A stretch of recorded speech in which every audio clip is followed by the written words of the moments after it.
Okay, so Alla Prima painting has to do with drawing and then painting over it. So my subject, which is featured in the PowerPoint, are these two avocados here. I just took some regular old drawing paper, some sulfite paper. I can paint on top of this just fine. Shouldn't be an issue as long as I get there quickly. I wouldn't use typing paper for this necessarily, maybe just a poster board or something heavier. So what I'm going to do first is I'm going to create my basic shape analysis here. So using this circle and then thinking about the oval shape on top of it like this. I've got another one next to it. And so I chose a really simple composition because painting is quite difficult. Now I'm going to go ahead and outline where I think that the foreground and the background ought to be. So these are my figures, this is my background, this is my foreground. I can see that I have some shadows coming this way, so I'm going to kind of shade those out a little bit as I'm going across, just using some basic hatching. Okay, so now I'm going to kind of clean my drawing up just a little bit. I'm going to try to get some of the details that I see in there. But painting is really about color, and so even though I'm starting with a graphite pencil, I'm going to add colored pencils to this. I'm just going to paint over the top of it. So that's kind of how Alla Prima works. It's direct. You don't make a big drawing and then transfer it to canvas. You just draw straight on your canvas, your paper, and then paint straight over it. We're using acrylic paints today, and so I think that's what I had asked you guys to acquire. It takes you a little while to do that. That's fine. You can just get some basic yellow, red, blues. That's what I'm going to be using today. I'm not going to use any black until after I've got my base painting done. So once I feel like I've got a pretty good detailed drawing going on, kind of a shading thing happening, now I'm ready to go ahead and start adding colored pencil over the top. Looks like I've got a little detail here, so I should probably draw this in. Again, fruit is a really good subject for this because it's simple, the colors are descriptive. So this avocado, good subject for me. A lot of artists will use things like apples, oranges, whatever. You could set up a still life or just print something off like this. So what I'm going to do is flip this around to my orientation. And although I have a black and white picture here, I know that there's going to be a lot of yellow and green and some browns as well. And so the first thing I'm going to do is look at my lighter areas. Like I have this little light area here, so I'm going to go ahead and just color into those spots where it's lightest. I feel like that should be yellow. And then this area out here, I'm going to go ahead and add some yellow to it as well. I'm looking at this little shadow over here, and so I want to make sure that I kind of maybe stop right there.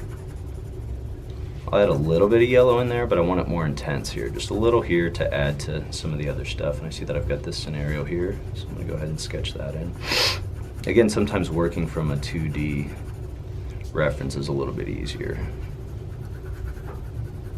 I'm not going to worry about my negative space, or rather my background foreground, until after I've gotten this stuff shaded out. I think it's pretty good. I'm going to go ahead and add some green now. I feel like I'm going to use the darker areas for green, so I'm going to go ahead and shade that in.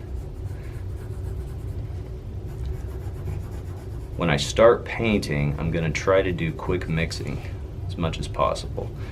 Acrylic paint dries quickly, so it's important to think about that. But I always like my students to use colored pencils just to get a good idea for how to start this thing out. A lot of times they use pencils, shade it all out, and then it's really difficult when you add colors over the top because it starts to look a little bit muddy. So I'm just kind of following the shading that I see over in here. Doesn't have to be perfect. Again, the painting I selected was pretty painterly, so I'm kind of copying a painting. I'm going to get some dark browns out in here. So I'm going to talk a little bit about color with that. So I've got this other shadow underneath here, so I'm going to go ahead and darken that in quite a bit. Just keep clean contours. So we start with the drawing. It kind of helps us get our ideas laid out and planned. I'm just going to go ahead and continue this shadow over here. There we go. Looks pretty good.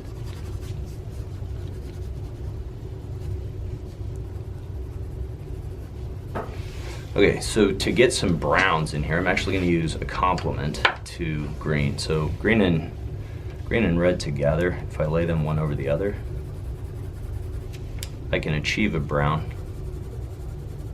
but it takes different sort of varying intensities to get there. Sometimes you have to go back in and add a little bit of yellow as well.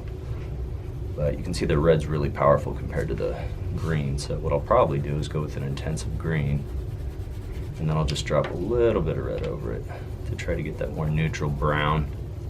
You know what I'm looking for there. So now that I've got that, I'm gonna think about my darker areas here. I'm just gonna go in and darken even deeper with my green.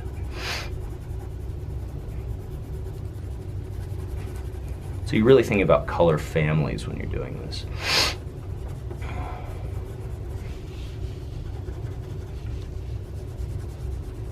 I'm just going to do this on the one avocado for this demo because the other is very similar, and we'll come back to that. Add a little bit of green out here to mix with that yellow. Let's see, I'm going to go with some blue too, just to deepen and darken. Because green is going to be in blue. We can't make green without blue, so we're going to use blue to just make it a little darker in some of those areas.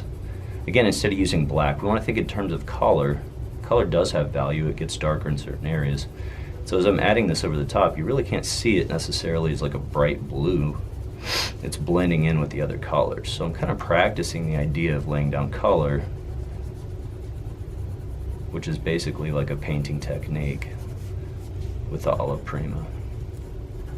I might even go in with my blue here and just deepen this. So this is kind of a good colored pencil exercise. Colored pencil works well, so does pastel with the concept and idea of painting. So I always encourage my students to use as much color as possible. Again, try not to use neutrals unless you have to. In this case, I'm using a little brown. Okay, now that I've got that, I'm gonna go back in and buff up my greens.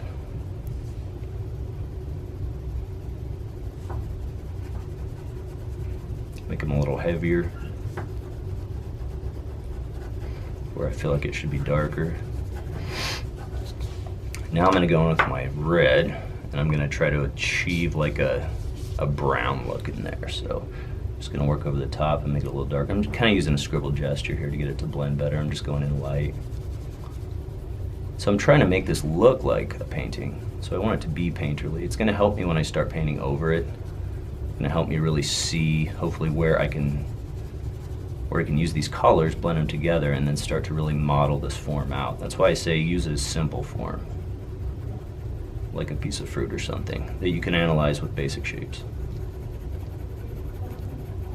Now I'm starting to get a little heavier with my reds here because I really want to push toward that brown. I'm going to go back in and just deepen this with the green. You can see how they're starting to mix together. Create a nice, rich, neutral brown. I'll do the same thing down here. Looks like I could probably get away with getting some on here too. Maybe just a little around the edge. Just some good observation there.